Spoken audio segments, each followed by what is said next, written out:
So Alan, we've all heard obviously the stories with Sam. One of the things I'd like to ask you is the press. What's your views on the press about what they've done? We know what the media are like in our country, particularly when you're England manager. There's only one person you can blame, and that's Sam himself. I'm sure every day that he looks in the mirror and thinks to himself, "I've been an idiot," because it was his dream job. It's such a shame in the way it's happened, but it's happened, and I didn't think we could go any lower after the Euros when we were beaten off Iceland, but we sort of hit rock bottom last week. And I suppose the one positive now is that the only way we can go now is upwards. So hopefully it's onwards and upwards. So you don't blame the press at all for what's happened? No, I don't think you can. It wasn't nice. I don't think it's good, but I think when you're England manager, then you know what scrutiny you're going to be under. So Gareth Southgate, good appointment at the moment?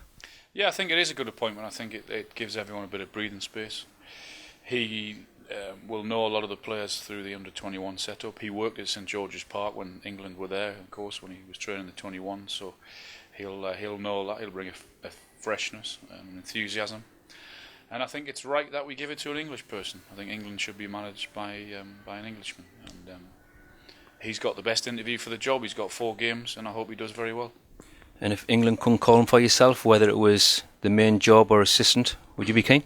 Well, I wouldn't, because I haven't finished my coaching badges. I've done 2 of the 3. I haven't done the other one, and that's what they told me in the summer, and I haven't done them as yet, so I wouldn't be getting the job. I want to come off track a little bit. It was a question that I'd been asked on social media. Match of the day. Yep. When you're there, how much work do you do prior to the scenes, or is a lot of it already done for you?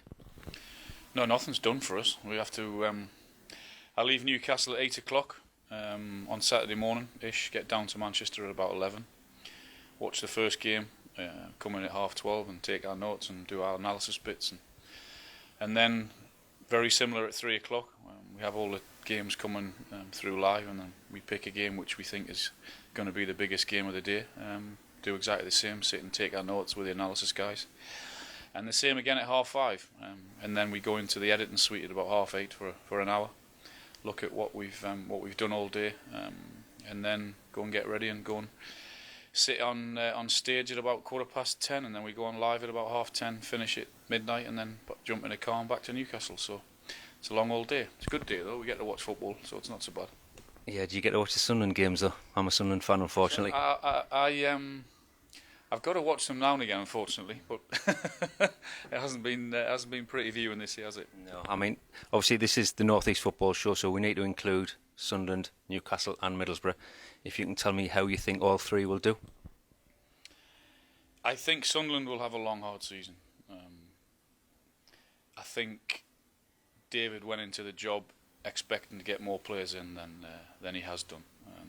And I think he'd be probably disappointed with the number of players that he brought into the football club. And I hope he can do something about it in January, because I do genuinely believe he's a decent manager. I think it was a good appointment, but you've got to back him. And Middlesbrough, I think they'll have a better chance than Sunderland to stay in the Premier League. I think they've had a decent start, nothing spectacular yet, but no, I think they'll have a decent chance of staying up. And obviously Newcastle. Well, it won't be as easy as everyone thinks, and I think the games that have happened so far tells you that it's going to be one long, hard slog, which it is in the Championship. But they should have enough to get up. I mean, particularly with the money that they've spent, they've certainly got the right guy in charge, and it looks as if he's been able to do things his way, which is vitally important, which is probably one of the reasons why he stayed. So yeah, I think we'll get promoted, but it certainly won't be a walk in the park. Finally, our very own Steve Wraith's got his own cushion now. I don't know whether you know. Steve Howie's got his own cushion. All right. The last time I saw you were at South Shields, and a lady asked you to sign a Sunderland badge on a coat. I don't know whether you remember that. Yeah. What else have you been asked to sign unexpectedly like that? What time is this going out? Oh yeah, 7:30. Yeah. Well, I can't tell you what else I've been asked to sign. That I politely declined anyway. All right. Listen, Alan, thanks very much. Thank you.